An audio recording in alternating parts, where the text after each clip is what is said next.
Yes. Good morning. I'm Carroll County Broadcasting General Manager Jamie Hussey, and it's time now for Bank of 1889's Community Chat. Join me as we talk to the Berryville Economic Community Development Director, Dr. Dean Lee, about happenings in our community. And good morning, Dean. How are you? I'm doing great this morning. A little cool, so I'm hoping it'll warm up the rest of the day. I see you have your purple sweater. I've got my purple sweater. It's a big day here in Berryville today. It is. Yeah, it is. Well, tell me why is such a big day? Well, KY3 is coming to town here today. And going to promote Berryville. And is going to promote Berryville. So they're filming on March the 9th. We have what's they're calling Hometown Takeover. And so we're producing a 30-minute video, which will be shown on the place. Okay. And that will be on the 9th, March the 9th. They'll bring a full crew, their weather tour in here, be at the PAC from 4 to 6:30. Okay. So they'll saturate our community that day. They'll do live cut-ins at KY3 all day. They'll do experiments and a safety school with the students. Now, at Berryville PAC, explain that again. Where is that? The Performing Arts Center. There we go. All right. I want to have that down. It's a tremendous asset that we have here. Excellent. That is at the school. But we're doing, we're going to have a 30-minute show that'll be shown that day when they're here. Oh, okay. At 4:30, and they're also going to show it again the next day on March the 10th. At 11:30, so we're going to have two great showings with that. Oh, that is awesome. And this is all open to the public. And then also on that March the 9th is we're going to have a special announcement press conference. We're going to do it at the PAC, too. Okay. The Performing Arts Center, Jamie. Okay, so the radio station needs to be there, they too, do. right? Okay. That'll be a very special announcement for our community. And then that day also, I'm going to say something I never thought I would say here. Oh, my goodness. I hope we got this recorded for our podcast. Chick-fil-A is coming to Berryville. You're kidding me. Chick-fil-A is coming to Berryville on March. Now, you know. Unfortunately, it's just going to be for one day, but it's going to be a treat for us. What a deal. You know, everybody's always wanting to get the scoop on Facebook and things. We've got it right here. It is right here. On the chat. They need to know where to come to listen, and if you want to know what's going on, you come to Community Chat every Friday morning. They'll be here March the 9th from 11 to 6 o'clock, and it is going to be at the junction of Highway 62 and 21, which is right there across from White Oak Station. Okay. By Hidden Treasures in that corner right there, which is the highest traffic area in the county. And I can almost walk down there, right? You can almost from right here. Walk there. You can do pre-orders, but they've been doing this with the food truck going around. They've been going to Harrison, and give a shout out to Derek Bell and helping us get this coordinated. Yes, and that is his lot right there that we're going to be on. So Chick-fil-A will be in Berryville on March the 9th from 11 to 6 o'clock. Well, there you go. Big news on the chat. You betcha. Dean, you're over here. Even for one day, who knows? We can, Well, if we just clobber them and they have great sales, they'll know they got to come here. They got to come back, but it does open the eyes of other fast food around that, hey, if they're coming to town, of course, we know Berryville's a place of destination, but March the 9th is going to be a big day here in Berryville with the press conference at 3:30, the weather tour starting at 4 to 6:30.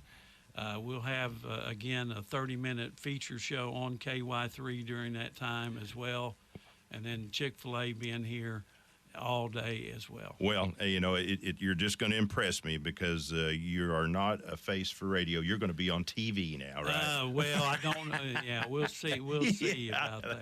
So. Folks, if you've been listening to us and you haven't seen Dean Lee, right, here's your chance. Well, I'm going to improve my looks right here. Yeah, put on our sponsor, Bank of 1889. He's got his hat on. Got He's my looking hat good. on. My looks improved instantly when I do that. Well, Bill Hudspeth could appreciate That's that. Right. That's right. So, well, what do we want to talk about? Because that was the big news. Yeah, it was big news. Yeah, we're excited about it. Yeah, I was going to ask you if you went to Fat Tuesday's pancake supper last week put on by the Bums, but, I can see you did attend. I was already there. I was fat, right?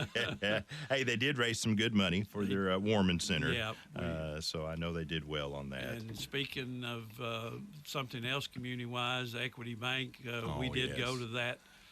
They're doing a quarterly veterans recognition event for veterans who have served our great country, and they recognized 5 individuals, so that was special. It was moving, and I tell you what, Craig from Equity Bank, you could tell it was as dear to his heart about it, and we were honored to be there, and I know Linda was excited to be able to get some audio as well. So that was really cool stuff. It was. It's what it's all about. It is. Salute to them. So and of course, this is FFA week. Oh, it is, right? It is, and last week you questioned me whether I was in FFA or not. Here we go, the old blue. I see it. So this was my jacket. I brought my jacket. Now wait a minute. Now what grade were you did let you in? Right now, folks, let me tell you what I'm seeing.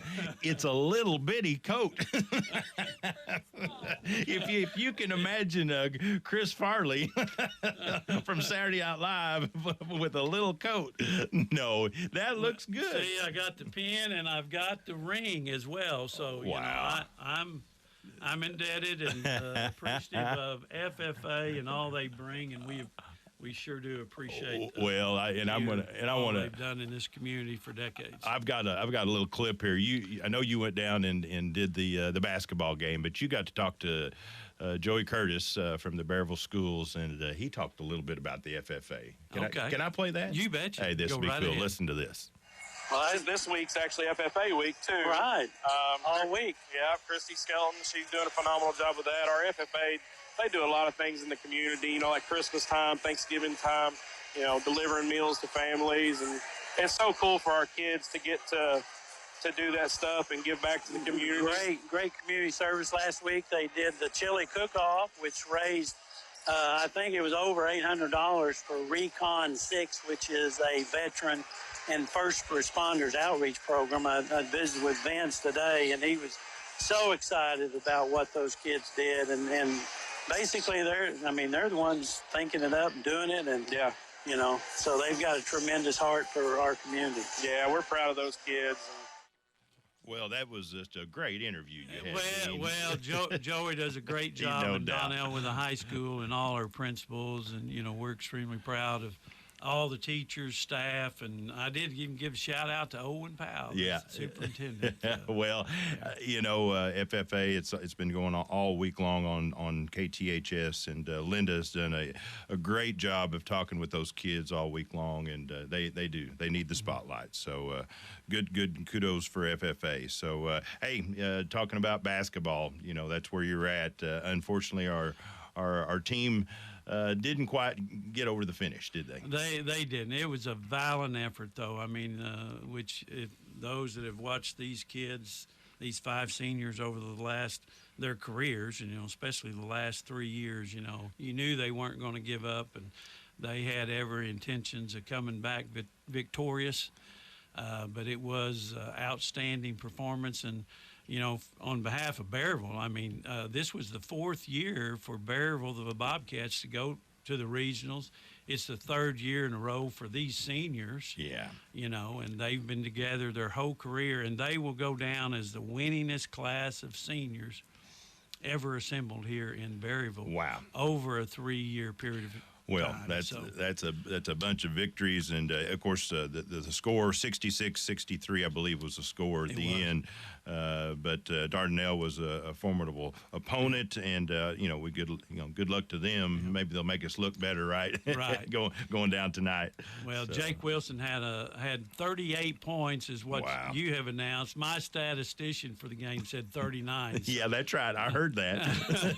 So that was unofficial, but yeah. No. But Coach did break, so we can break that here too. Is that he did make All-State? That's right. He did say that. I don't think he was supposed to, but that's all right. I told him he could blame it on me. Yeah, that's it. So anyway, you can say that guy at the radio broke that news. But that's proud awesome. of them, proud of their success all year, and